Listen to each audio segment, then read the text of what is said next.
오늘 우리가 읽은 본문은 사무엘하 12장 10절에서 15절인데 저는 13절 한 절의 말씀을 내용으로 삼아서 오늘 다윗 시리즈 33번째 말씀 나누도록 하겠습니다. 다윗은 국가를 통치하는 왕으로서 자기 뜻대로 사람들을 움직일 수 있는 힘과 권한을 가지고 있었습니다. 그러나 밧세바와 우리아 사건에서는 다윗은 자신의 욕망을 위해 그리고 죄를 가리기 위해 이 힘을 사용했습니다. 다윗은 밧세바의 몸과 또 존재가 마치 자기 것인 양 자기 마음대로 부렸습니다. 그리고는 우리아가 자기 뜻대로 움직여 줄 것이라고 생각하고 잔꾀를 부렸습니다. 그리고 일이 뜻대로 돌아가지 않자 우리아의 생명이 자기 소유인 것처럼 아니면 물건인 것처럼 편지 하나로 그를 죽게 하는 권력을 부렸습니다. 죄가 가진 매력이 있습니다. 그것은 죄를 짓는 동안 모든 상황과 모든 일이 내 뜻대로 돌아간다라는 이 통제력에서 오는 자신감, 모든 사람이 내 계산대로 움직이는 것 같다라는 우월감, 내가 힘 있는 존재라고 여기게 되는 자존감, 원하는 바가 이루어지고 있다, 원하면 나는 다 할 수 있다 라고 여기게 되는 성취감, 원하는 것을 손에 쥐게 되었다라는 만족감, 원하는 삶을 살아가고 있다고 느끼는 행복감 같은 데서 오는 짜릿한 희열, 죄가 주는 단기적인 말초적인 만족감들이 있습니다. 아마 다윗도 밧세바의 육체를 탐닉하면서 사랑을 느꼈을지도 모릅니다. 그리고 우리아를 죽게 만들면서 나는 역시 힘을 가진 사람이야, 원하면 다 할 수 있어 라는 존재감을 느꼈을지도 모릅니다. 그런데 왕의 권력과 힘을 가지고 사람을 보내고 전령을 보내어 부하의 아내를 취하고 기별을 보내고 사람을 보내어 사람을 보내게 만들고 휴가를 보내고 선물을 보내어 자기 죄를 숨기려 하고 비밀 지령을 보내어 적군의 손으로 우리아를 죽게 한 다윗의 모습은 하나님께서 보내신 선지자와 그의 입에 들린 말씀을 통하여 죄로 드러나고 말았습니다. 선지자를 통해 무엇보다도 우선적으로 지적되는 다윗의 죄는 간음 또는 살인죄가 아니었습니다. 하나님께서 무엇보다도 먼저 지적하신 것은 9절이 말씀하고 있는 내용입니다. 어찌하여 네가 여호와의 말씀을 업신 여겼느냐. 10절 네가 나를 업신 여겼다. 하나님과 말씀을 업신 여긴다라는 이 본질적인 다윗 내면의 죄가 사람을 향한 행동으로 나타난 것이 간음과 살인이었다라고 성경은 이야기합니다. 간음과 살인이기 때문에 죄가 된 것이 아니라 그것을 행동으로 만들어내게끔 만든 다윗 내면의 본질적 죄는 하나님을 업신 여기는 것이었다라는 겁니다. 남의 아내를 빼앗고 무고한 누군가를 죽도록 또는 죽이도록 사주하는 일은 도덕적으로 매우 잘못된 일이지요. 그러나 이런 일은 다윗 당대 다른 나라의 절대 권력자들에게서는 얼마든지 찾아볼 수 있는, 다시 말하면 흔한 일이었습니다. 분명 잘못된 일이지만 세상에서는 흔한 일이었습니다. 그러나 하나님은 이 흔한 일을 두고 하나님이 보시기에 악한 일이다 라고 말씀하시고, 그리고 이것을 하나님을 업신여기는 일이다 라고 말씀하고 계십니다. 세상에서는 얼마든지 있을 수 있는 일을 하나님이 다 보고 계실 뿐만 아니라 이런 일이 하나님을 업신여기는 일이 될 수도 있다라는 이 말씀은 오늘 우리에게도 경고가 됩니다. 우리가 흔히 하는 말 있잖아요. 세상 다 그런데 뭘, 사람들 다 그러고 사는데 뭘 하는 이런 말들과 행실들이 여러분 하나님을 업신여기는 모습이 될 수도 있다라는 것을 성경은 우리에게 가르쳐 줍니다. 다윗은 나단의 설교를 듣는 동안 누구보다도 훌륭한 도덕적, 종교적 심성을 가지고 동정심을 보여주고 누구보다도 분명한 성경적 판단력 안에서 의분의 모습을 보여줍니다. 그러나 당신이 바로 그 사람이다 라고 말하는 나단 선지자 앞에서 다윗은 자기가 왕의 자리에 앉아 있는 자, 재판자의 자리에 앉아 있는 자, 바른 판단을 하고 의분을 품고 살아가는 사람이라고 생각을 했었는데, 그런 자신이 한낱 죄인일 뿐이다 라는 것이 드러나게 되었습니다. 법궤를 사모하는 사람, 누구도 생각지 못했던 성전 건축을 꿈꾸는 사람, 싸움에서 이기면 전리품을 하나님 앞에 다 헌금하는 사람, 누구보다도 많은 찬송을 불렀던 그가 자기 표현 그대로 하면 그놈은 죽어야 할 놈이다 라는 바로 그 사람이라는 것이 드러나게 된 겁니다. 오늘 우리 모습 안에서도 여러분, 우리의 속 내와 본질을 들여다보면 사실은 다윗과 다를 바가 없습니다. 모든 죄는 같은 주제 안에 있습니다. 그 주제가 뭐냐? 내 욕망대로 모든 상황을 통제하고 싶다. 그 일을 위해 다른 사람의 삶과 인격마저도 내 마음대로 통제하고 싶다. 궁극적으로는 내가 하나님처럼 되고 싶어하는 마음, 하나님처럼 모든 것들을 내 뜻대로 움직이고 싶어하는 마음, 그것이 다양한 상황에서 다양한 모습으로 표출되는 것뿐입니다. 내 뜻대로 되지 않는다라고 속상해하는 이 마음이 본질로 아주 깊이 들어가 보면 그것도 죄에 기인하고 있다는 걸 우리는 알아야 됩니다. 내 뜻대로 되지 않아 속상하다라는 말은 내 뜻대로 되어야만 한다라는 전제를 가지고 있는 것이고, 내 뜻대로 되어야만 한다라는 이 전제가 결국 어디에 맞닿아 있느냐? 인간의 죄성과 맞닿아 있다라는 겁니다. 우리가 우리 인생과 다른 사람의 인생에서 주권자 하나님 노릇을 하려고 할 때, 그러나 세상에 어느 누구도 내가 하나님이다, 나 하나님처럼 되고 싶다라고 말하는 사람 아무도 없습니다만, 현실적으로는, 다시 말해 고백적 유실론자로 살지만 실천적 무실론자로 살아가는 오늘 우리가 여전히 우리의 삶의 중심에 서서 다른 사람들의 삶을 내 중심적으로 통제하고 조작하려고 할 때 우리는 다윗과 같은 죄 안에 있다라는 것을 인정하게 됩니다. 가장 현실적인 예를 들자면, 우리는 자녀들이 하나님이 그들에게 주신 성향, 성품, 성격, 개성대로 자라나기를 원하기보다 내가 원하는 대로 통제하고 싶어하는 마음이, 이것이 성공의 길이고, 이것이 잘 사는 길이고, 이것이 출세의 길이고, 나는 이렇게 되면 좋겠다라는 마음으로 우리 아이들에게 다가갈 때, 여러분, 그것을 우리는 사랑이라고 말을 합니다. 그리고 훈육이라고 말을 합니다. 그런데 그 뿌리 안에 어디엔가 모르게 내가 내 아이의 삶마저도 통제하려고 하는 죄성의 오염이 있다라는 사실을, 다시 말합니다. 아이를 그렇게 훈육하는 건 잘못이다, 제가 그 말하고 있는 게 아닙니다. 부모가 원하는 바가 있습니다. 생각하는 바가 있습니다. 가르치고 훈육해야 할 바가 있습니다. 그런데 그 올바른 훈육 안에도 어딘가 들여가 보면 내 죄성이 나를 움직이고 있다는 사실을, 다시 말해 죄성에 오염되어 있다는 사실을 알게 된다는 거예요. 사랑을 할 때도 마찬가지입니다. 내가 당신을 사랑하니까 당신이 이러해야 되는 것 아니냐라고 말하는 그 깊은 사랑의 한쪽 귀퉁이를 들어가 보면 결국 내가 원하는 대로 내 뜻대로 당신이 움직여 주어야 된다라는 통제감이 인간 안에 자리 잡고 있다는 사실. 그래서 인간을 일컬어 전적으로 타락한 존재다라고 말을 할 때는요, 선한 게 하나도 없다라는 뜻이 아니라 모든 선함 그 안에 죄에 오염된 부분이 있다라는 의미입니다.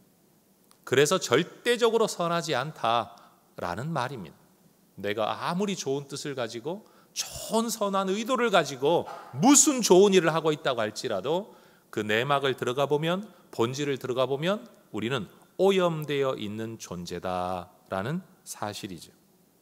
그러니 본질적으로 이 죄라는 단어는 성경에서 인간의 나쁜 행동을 가리키는 도덕적 용어로만 쓰여지지 않습니다. 하나님을 거부하고 하나님을 무시하는 인간 본성에 대한 정의가 죄라는 겁니다. 예를 들어 영어로 sin이라는 단어를 쓸 때 대문자로 s를 쓰면 이거는 원죄를 의미합니다. 이 대문자 s의 죄, sin이 바로 인간 안에 있는 죄의 본성을 말하는 것이고, 소문자로 s를 써서 sin 또는 sins라고 쓸 때는 이것은 바로 그것이 행동으로 나타나는 죄악된 행위들을 의미하고 있다라는 사실입니다. 나무로 말하면 뿌리와 가지 열매라고 구분지어 말을 할 수가 있는 거겠죠. 하나님 앞에 굴복하며 살아가기보다 하나님 없이 내 마음대로 살아가고 싶은 마음, 사실은 이것이 죄의 본질입니다. 예수 믿는 사람들도 교회 와서 야 말씀대로 살기 너무 힘들다라고 푸념하는 그 속에는 뭐냐? 말씀대로 따라 사는 건 너무 귀찮고 힘들지 않냐? 나도 내 뜻대로 좀 살고 싶은데, 편하게 좀 살고 싶은데 라는 이 마음이 예수 믿고 있으면서도 우리 안에 존재하고 있는 죄의 마음이다. 이게 바로 죄성이다 라는 사실입니다. 하나님을 우리 인생의 왕으로, 주인으로 모시지 아니하고 우리가 우리 인생의 왕이 되고 주인이 되고 싶어하는 마음, 이게 죄의 본질인 겁니다. 불신자의 죄도 거기에서 나오는 것이고 예수 믿는 사람들의 죄도 거기에서 나오고 있다라는 사실입니다. 여러분, 우리는 다 죄인입니다. 다윗만이 죄인이 아니라 우리가 바로 죄인입니다. 다윗은 권력이 있어서 남의 아내를 빼앗고 남의 목숨을 빼앗는 힘이라도 있었지만 우리는 아직 그 정도 힘이 없어서 그 짓을 못하고 있을 뿐이지, 알고 보면 똑같은 마음으로 표현되어지는 아주 소소한 여러 악들을 우리도 여전히 삶에서 행하고 있다라는 사실이죠. 이전에 사울이 하나님으로부터 버림받았던 이유는 그가 하나님의 말씀을 버렸기 때문입니다. 그렇다면 지금 하나님을 업신 여긴 다윗도 사울처럼 버림받아야 마땅합니다. 그런데 사울과 다윗에게는 아주 중대한 차이가 하나가 있었습니다. 그것은 사울은 회개하지 않았지만 다윗은 회개했다라는 사실입니다. 여러분 한번 따라해 보십시다. 내가 여호와께 죄를 범하였노라. 만약 다윗은 자기가 원하기만 한다면 자신의 죄를 지적하는 나단이라는 선지자를 얼마든지 우리야 죽이듯이 죽일 수 있었습니다. 면전에서 죽이기에 너무 티가 나면요, 여러분 자기 밑에 있는 전령 한두 명 보내가지고 돌아가는 나단 선지자 따라가다가 산길에서 어떻게 처치할 수도 있을 권한과 힘이 다윗에게는 얼마든지 있었습니다. 성경 역사 안에서만 하더라도 그렇게 하나님의 선지자들을 제거한, 죽여버린 권력자들은 여러분 정말 많습니다. 그런데 다윗은 거기까지 나아가지 않습니다. 이것이 바로 다윗이 잠시 실족했을지언정 그가 완전히 죄의 지배를 당한 사람은 아니라는 것을 우리에게 보여주는 증거입니다. 그가 비록 밧세바를 범하고 우리아를 죽이는 죄를 범하고는 있었지만 그의 영성의 뿌리가 다 말라버린 사람은 아니었다라는 것이죠. 밧세바와 우리아 사건을 기록하는 사무엘서 저자는 이 사건을 기록하면서 매우 중요한 부분에서는 매우 간결한 문체를 사용합니다. 한번 따라해 보시겠습니까? 내가 임신하였나이다. 당신이 그 사람입니다. 내가 범죄했습니다. 여러분, 이 번역의 문장이 한국어로 바뀌어져 있으니까 긴 것 같지만 전부 다 보면 짧습니다. 내가 임신했습니다. 당신이 그 사람입니다. 내가 범죄했습니다. 그런데 여러분, 이 짧은 문장이 얼마나 큰 파급 효과를 가져오는지를 한번 생각해 보십시오. 내가 임신했습니다. 이 한마디 때문에 다윗의 삶이 다 흔들려 버렸습니다. 멀쩡히 잘 살아가던 다윗이요, 여러분 범죄한 것에서 더 큰 범죄로 나아가게 되는 계기가 되었습니다. 나단이 당신이 그 사람입니다라고 말을 할 때 나단은요, 비록 하나님의 선지자이긴 하지만 내가 이 말하고 죽을 수도 있다라고 각오하고 그 말을 했을 겁니다. 여러분, 친구들 사이에 교인들끼리도 옆집 사는 사람한테도 조금이라도 불편한 말 하는 거 얼마나 부담스럽습니까? 그 말 한마디 하려면 여러분 얼마나 마음에 큰 각오를 해야 됩니까? 그리고 이 말이 만들어낼 후폭풍이 얼마나 클 것인가 여러분 계산하지 않습니까? 그래서 말을 조심하는 것 아닙니까? 그럼 나단 선지자가 다윗에게 와서 당신이 그 사람입니다라고 말을 할 때 여러분 그냥 자신만만하게 여러분 당당하게 그렇게 말을 했을 것 같습니까? 이 말 한마디 때문에 내가 죽을 수도 있다. 그럼에도 불구하고 나는 선지자이니 하나님 말씀을 전할 수밖에 없다라는 각오의 결심을 하고 분명히 갔을 겁니다. 심지어 여러분 이전에 사울 왕은요 사무엘마저도 죽이려고 달려들었던 사람 아닙니까?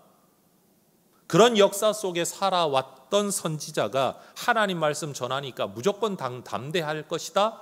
여러분 저는 그렇게 생각지 않습니다. 왜냐하면 저도 성도들 눈치 보며 설교하거든요.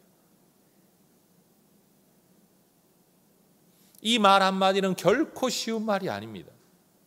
그리고 다윗도 지금 내가 범죄하였습니다. 이 말을 선지자 앞에서 그 자리에서 곧장 한다라는 것은요. 자기의 모든 체면과 삶을 내려놓고 내가 사람 죽였다, 내가 간음했다라는 사실이 만천하에 드러났을 때 어떤 일이 있을까를 예상하면서도 여러분 그걸 받아들이겠다는 마음이 있어야만 이 말을 할 수 있는 겁니다. 여러분들은 목사가 성도 여러분, 집사님, 장로님 이것 좀 문제가 있는 것 같습니다 하면 아이고 목사님 죄송합니다 이 말이 쉽게 나오시나요? 그러지 않을 겁니다. 그러니 이 짧은 문장일수록 사실은 어려운 거예요. 자신의 죄인 됨을 곧바로 수긍하는 이 다윗의 모습을 두고 이 카일이라는 성경학자가 이런 말을 했습니다. 누가복음에 나오는 세리, 여러분 기도하는 세리 알죠? 그 세리처럼 말이 아주 적다. 그러나 그것은 심령이 철저하게 깨어졌다는 훌륭한 표식이다. 죄에 대한 핑계도 은폐도 변명도 없다. 빠져나갈 구멍을 찾지도 않는다. 무슨 구실을 내어놓지도 않는다. 인간의 연약함을 내세우지도 않는다. 그는 자신의 범죄를 공개적으로 솔직하게 발뺌 없이 인정한다.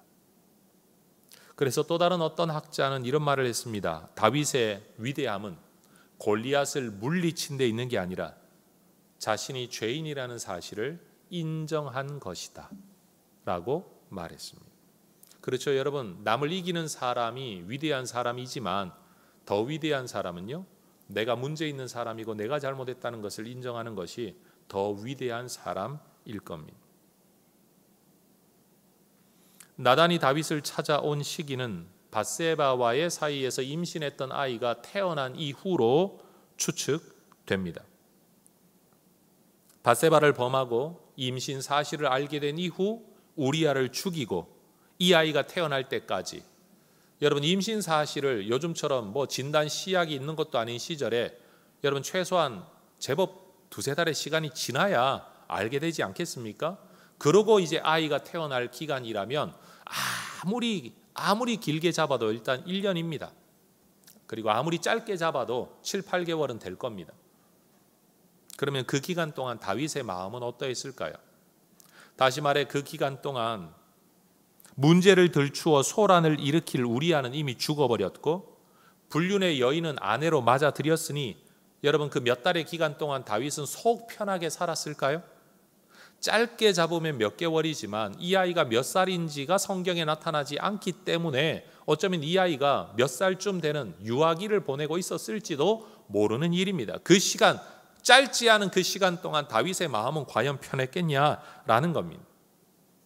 그는 분명 자신의 죄를 숨기고 은폐하고 지나오는 이 시간 하나님 앞에서 말할 수 없는 압박감을 느꼈을 것입니다. 도둑이 제발저리다는 말이 있지 않습니까? 더군다나 그는 하나님을 사랑했던 사람 아닙니까? 하나님에 대하여 민감한 사람 아니었습니까? 찬양을 즐겨했던 사람 아닙니까? 이 기간 동안 그가 찬송을 부를 때 여러분 그 찬송에 무슨 영감이 있었을까요? 여러분 하나님 앞에 기도하기를 즐겨했던 그가 법궤를 찾아가 기도하기를 즐겨했던 그가 기도했을 때 과연 그 마음속에 이전과 같은 정말 하나님과 나 사이에 아무 거리낌이 없을 때와 같은 그런 영적 교감을 느낄 수 있었겠느냐라는 겁니다. 그렇다고 그가 이 문제를 두고 철저히 회개한 것도 아닌 것 같습니다. 회개했다면 하나님께서 선지자를 보내지 않으셨겠죠. 회개하지 않으니까 하나님이 보내신 것 아니겠습니까? 이때 다윗의 내면 세계가 어떠했을지, 이런 시기를 살아가는 다윗의 마음이 어떠했을지를 미루어 짐작해 볼 수 있는 성경이 있는데 그게 바로 시편 32편의 말씀입니다. 시편 32편에는 마스길이라는 표제어가 붙어 있습니다. 교훈이라는 의미입니다. 다시 말하면 시편 32편은요, 찬양의 노래가 아니라 교훈을 위한 노래예요. 교훈을 위한 노래. 그러면 다윗이 쓴 시가 분명한데 다윗의 교훈이라고 말을 할 때는 결국 다윗이 어떤 사건을 계기로 나뿐만이 아니라 다른 사람들도 이런 마음 알아야 된다, 이런 걸 알아야 된다라고 교훈하기 위하여 써놓은 시다라는 겁니다. 그럼 그 내용이 뭘까요? 32편의 1, 2, 3, 4절은 그렇게 말씀합니다. 허물에 사함을 받고 자신의 죄가 가려진 자는 복이 있도다. 마음에 간사함이 없고 여호와께 정죄를 당하지 아니하는 자는 복이 있도다. 내가 입을 열지 아니할 때에 종일 신음함으로 내 뼈가 쇠하였도다. 주의 손이 주야로 나를 누르시오니 내 진액이 빠져서 여름 가뭄에 마름같이 되었나이다. 다윗이 노래하고 있는 것은 죄를 범한 사람들에게서 나타나는 공통적인 영적, 정서적, 육체적 증상들에 대한 고백입니다. 내면의 불안정, 평안의 상실, 육체의 문제까지, 영적인 문제가 정서적인 문제로, 정서적인 문제가 육체의 문제로까지 나타나고 있다는 것을 그는 고백하고 있는 겁니다. 그랬던 그가 하나님 앞에 자신의 죄를 고백할 때 이 모든 문제로부터 자유를 얻게 되었다라고 5절은 말하지요. 내가 이르기를 내 허물을 여호와께 자복하리라 하고 주께 내 죄를 아뢰고 내 죄악을 숨기지 아니하였더니 곧 주께서 내 죄악을 사하였나이다. 아마 시편 32편의 주제를 잠언의 한 구절로 요약해보라라고 한다면 저는 이 구절을 인용할 수 있을 것 같습니다. 잠언 28장 13절의 말씀, 자기의 죄를 숨기는 자는 형통하지 못하나 죄를 자복하고 버리는 자는 불쌍히 여김을 받으리라. 그는 자기의 죄를 숨기지 않았습니다. 자복했습니다. 그러므로 용서를 받았습니다. 그럼 우리는 질문할 수 있죠. 다윗이 어떻게 자기의 죄를 자복했는가? 뭐라고 회개를 했는가? 여러분, 그 내용이 시편 51편에 기록되어 있습니다. 시편 51편은 언제 쓴 시인가 하면 성경이 그렇게 제목을 붙여놓았어요. 이것은 다윗의 시다. 인도자를 따라 부르는 노래이다. 다윗이 밧세바와 동침한 후 선지자 나단이 그에게 왔을 때 당신이 바로 그 사람이라 라고 말한 뒤에 그가 이 노래를 불렀다라는 겁니다. 여러분, 전체를 잘 읽을 수 없어서 몇 구절은 빼고 제가 발췌한 구절들만 한번 읽어보도록 하겠습니다. 시편 51편 1절입니다. 하나님이여 주의 인자를 따라 내게 은혜를 베푸시며 주의 많은 긍휼을 따라 내 죄악을 지워 주소서. 나의 죄악을 말갛게 씻으시며 나의 죄를 깨끗이 제하소서. 물은 나는 내 죄과를 아오니 내 죄가 항상 내 앞에 있나이다. 내가 주께만 범죄하여 주의 목전에 악을 행하여 싸우니 주께서 말씀하실 때에 의로우시다 하고 주께서 심판하실 때에 순전하시다 하리이다. 내가 죄악 중에 출생하였으며 어머니가 죄 중에 나를 잉태하였나이다. 우슬초로 나를 정결하게 하소서. 내가 정하리이다. 나의 죄를 씻어 주소서. 내가 눈보다 희리이다. 주의 얼굴을 내 죄에서 돌이키시고 내 모든 죄악을 지워 주소서. 하나님이여 내 속에 정한 마음을 창조하시고 내 안에 정직한 영을 새롭게 하소서. 나를 주 앞에서 쫓아내지 마시며 주의 성령을 내게서 거두지 마소서. 주의 구원의 즐거움을 내게 회복시켜 주시고 자원하는 심령을 주사 나를 붙드소서. 그리하면 내가 범죄자에게 주의 도를 가르치리니 죄인들이 주께 돌아오리이다. 하나님이여 나의 구원의 하나님이여 피 흘린 죄에서 나를 건지소서. 내 혀가 주의 의를 높이 노래하리이다. 하나님께서 구하시는 제사는 상한 심령이라. 하나님이여 상하고 통회하는 마음을 주께서 멸시하지 아니하시리이다. 이것이 다윗의 기도였습니다. 이것이 바로 다윗의 회개였습니다. 다윗이 하나님의 말씀 앞에서 자기의 죄를 인정했죠. 내가 범죄했습니다. 그때 하나님이 그를 용서하십니다. 13절은 그렇게 말합니다. 나단이 다윗에게 말하되 여호와께서 당신의 죄를 사하셨다. 내가 하나님 앞에 죄인입니다라고 고백할 때 하나님께서는 내가 너를 용서한다 라고 말씀하셨다라는 겁니다. 여러분, 죄의 고백은 우리를 수치스럽게 하는 것이 아니라 자유롭게 합니다. 영화롭게 합니다.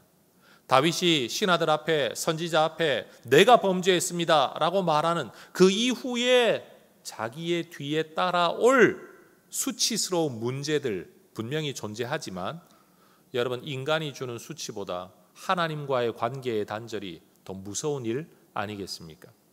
그래서 여러분, 어거스틴이라는 분은요, 이 죄 그리고 죄의 인정이 수치가 아니라 기쁨이 된다라는 말을 라틴어로 펠릭스 쿨파라는 단어를 썼다고 합니다. 이 뜻은 영어로 하면 오 해피 신입니다. 한글로 옮기면요, 행복한 죄입니다. 행복한 죄. 여러분, 이 말은 죄 짓는 게 행복하다 이런 뜻이 절대 아닙니다. 죄를 죄로 인정할 때 주어지는 행복이 있고 기쁨이 있다라는 거예요. 다윗도 로마서에서 그렇게 바울도 로마서에서 그렇게 말하지 않았습니까? 로마서 5장 20절에서 죄가 더한 곳에 은혜가 더욱 넘쳤다. 여러분, 죄를 지어도 된다라고 말을 하는 게 아니라 죄를 죄로 인정할 때 하나님의 은혜가 그 자리에 임한다는 사실 때문에 여러분, 죄가 있는 곳에 은혜가 넘친다라는 고백을 여러분 바울이 했고 어거스틴도 그 노래를 함께 불렀다라는 겁니다. 다윗도요, 자기의 죄를 고백하는 그 자리에서 하나님의 용서, 하나님의 은혜가 임했다라는 겁니다. 우리는 다른 사람들의 죄된 모습을 볼 때 아주 객관적이고 정말 냉철하고 정말 정확하죠. 다른 사람의 모습은 정말 잘 보입니다. 그런데 문제는 내 모습은 안 보인다는 사실입니다. 우리 모두가 하나님의 은혜가 필요하다라고 고백을 할 때 사실은 그 은혜가 필요한 사람이 나이다라는 생각을 잘 못할 때가 많은 것 같습니다. 성경은 우리에게 이렇게 가르칩니다. 갈라디아서 6장 1절, 형제들아, 사람이 만일 무슨 범죄한 일이 드러나거든 신령한 너희는 온유한 심령으로 그러한 자를 바로잡고 너 자신들 살펴보아 너도 시험을 받을까 두려워하라.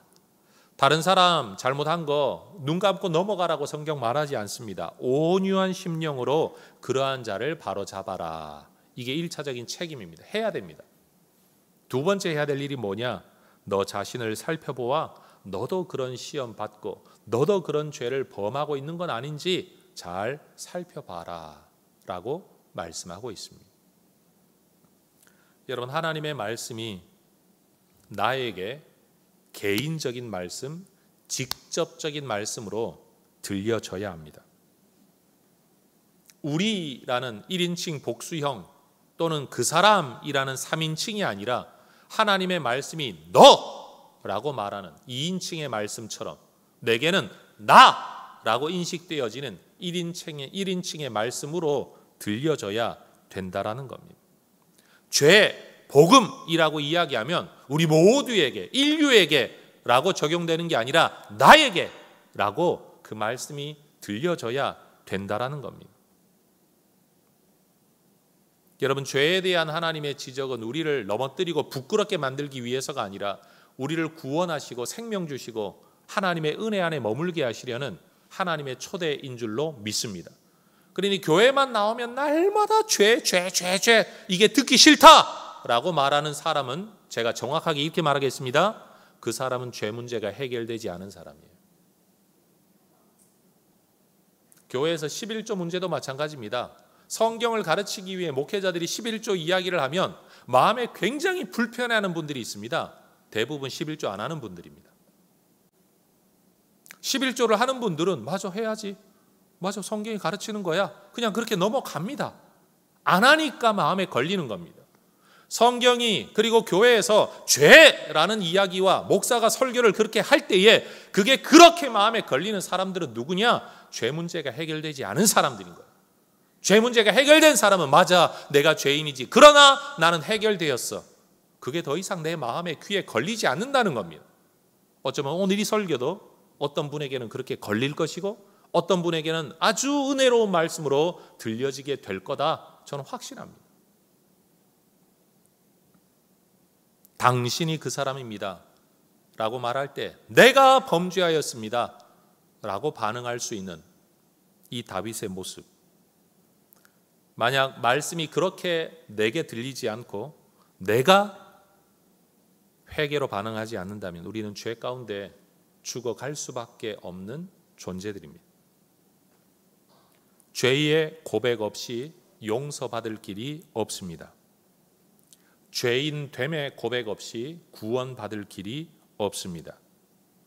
우리는 죄를 지어 죽음에 이르는 게 아니라 회개하지 않아 죽음에 이릅니다. 그런 점에서 우리가 정말 두려워해야 될 것은 죄를 짓지 않는 것 또는 죄를 짓는 것, 그것이 아니라 회개하지 않는 것을 가장 두려워해야 합니다.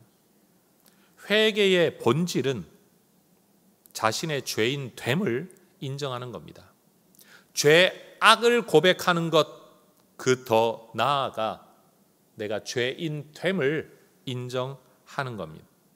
그리고 그 모든 죄를, 죄인 됨의 문제를 해결하신 분이 예수님이시다라는 것을 인정하고 고백하는 것이 믿음입니다.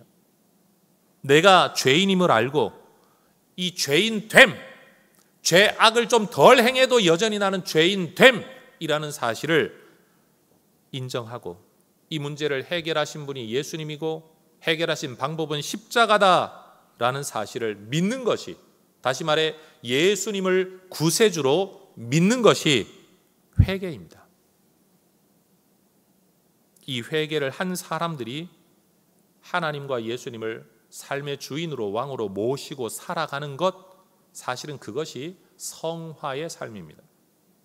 중생과 거듭남은 예수님이 구세주다라는 것을 인정하고 고백하는 것이고, 성화는 하나님이 내 삶의 주인이시다라는 것을 인정하며 살아가는 과정이 성화인 것입니다. 우리는 죄된 욕망을 위해 가지고 있는 힘을 발휘하고 싶어하는 사람들입니다. 다시 말해 다윗 이야기에 근거하면 보내는 자가 되고 싶은 겁니다. 그러나 우리는 죄를 인정하고 보냄받은 하나님의 사람들과 부여받은 하나님의 말씀에 근거하여 죄인임을 받아들이고 나에게는 하나님의 은혜가 필요하다라는 것을 고백하는 하나님의 사람들, 구원받은 하나님의 사람들이 되어야 합니다. 우리 인생의 왕좌를, 왕의 보좌를 하나님 앞에 다시 내어드려야 하는 겁니다. 너무나도 쉬운 이야기인데 정말 쉽지 않은 것은 우리의 본질적 죄성이 항상 내가 삶의 센터이기 때문에 그렇습니다. 세례받을 때만 이 고백을 하는 것이 아니라 매 순간, 매 예배, 매일 아침 저녁마다 우리는 나는 죄인입니다. 나는 죄인입니다. 하나님이 내 삶의 주인이십니다. 생명과 주권은 하나님께 있습니다라고 끊임없이 고백해야 한다는 겁니다. 다른 사람의 죄를 보면서 정의감과 의분이 치밀어 오르고 그것 때문에 비난하고 정죄하고 싶을 때 그와 똑같은 죄, 심지어 그보다 더 심한 죄를 품고 살아가는 나 자신을 향한 의분이 일어나야 된다라는 겁니다. 그런데 우리는 여전히 세상 모든 것의 판단 기준은 자신이라고 여기고 살아갑니다. 예수 믿고 살면서도요, 예수 믿고 거듭났다고 고백하고 예배를 드리고 있으면서도 우리는 여전히 내 생각에는 이게 우리를 지배하는 우리의 습관들 아닙니까? 하나님이 저분을 부르셨다, 하나님이 저분을 세우셨다, 하나님이 저 사람을 얼마나 사랑할까라는 관점으로 다른 사람을 보는 게 아니라 내 생각에는, 내 판단에는, 내가 보기에는 이라는 관점으로 다른 사람을 보고 있는 우리의 모습이 현실 아닙니까? 저도 여러분도 말이에요.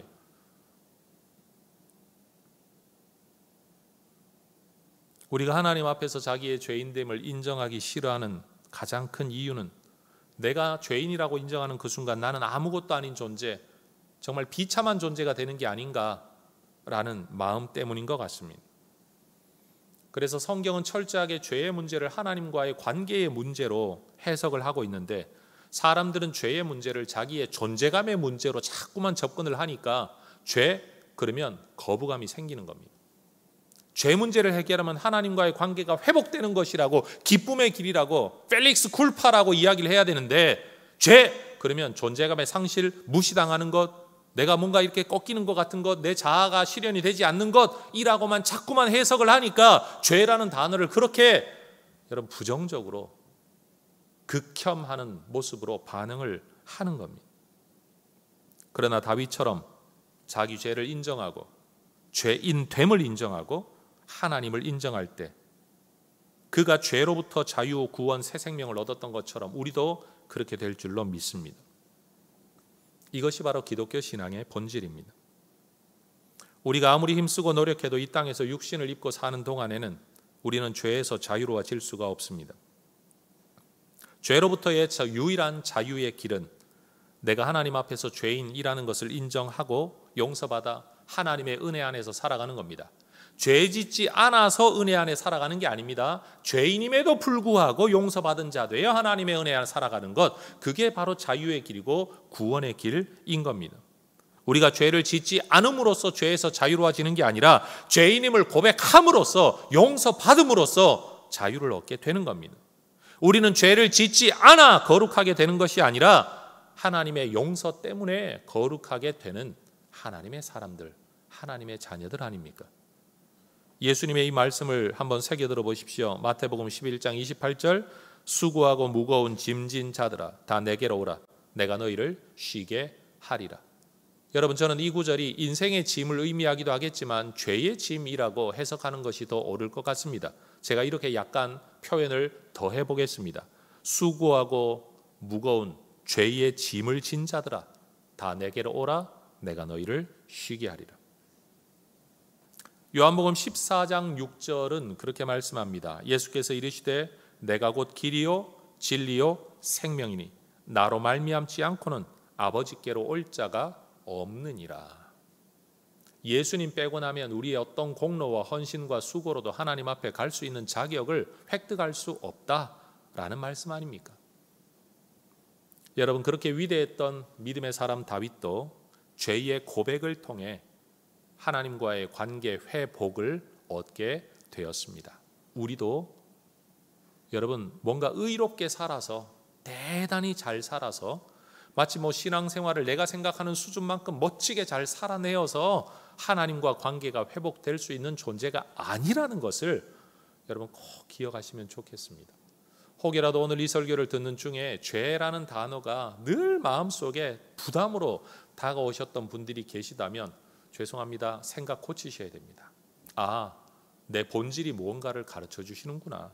야, 너 좀 더러워 씻어라는 말은 욕하기 위한 말이 아니라 깨끗하게 되고 위생적이 되어 건강하게 되기를 원하는 엄마의 사랑의 말인 것처럼 하나님이 너 죄 지었어라고 말할 때는 나를 죽이고 때리려고 하시는 게 아니라 그 죄를 씻어주시기 위함이라는 사실을, 펠릭스 쿨파, 오 해피 신, 하나님 앞에 설 때만, 하나님 앞에 용서를 구할 때만, 회개할 때만 여러분 진정한 해피 씬이 될 수 있다는 사실을, 그러나 만약 회개하지 않는다면, 고백하지 않는다면, 예수 이름을 믿지 않는다면 여러분 이것은 저주의 죄가 될 거라는 사실을 우리는 너무나도 잘 알고 있습니다. 예수 안에 있음이 얼마나 감사합니까? 여러분, 하나님의 이 은혜가 얼마나 감사합니까? 그러니 항상 이 은혜 붙들고 주님 앞에 살아가되 다른 사람을 향해서도 여러분 이 은혜의 모습으로 함께 살아갈 수 있게 되기를. 그래서 저는 다윗 설교를 하면서 마음속에 이런 생각을 매주마다 조금씩 더 하게 되는 것 같습니다. 좀 더 내가 나 자신과 타인에게 대하여서 좀 더 여유로워질 필요가 있다.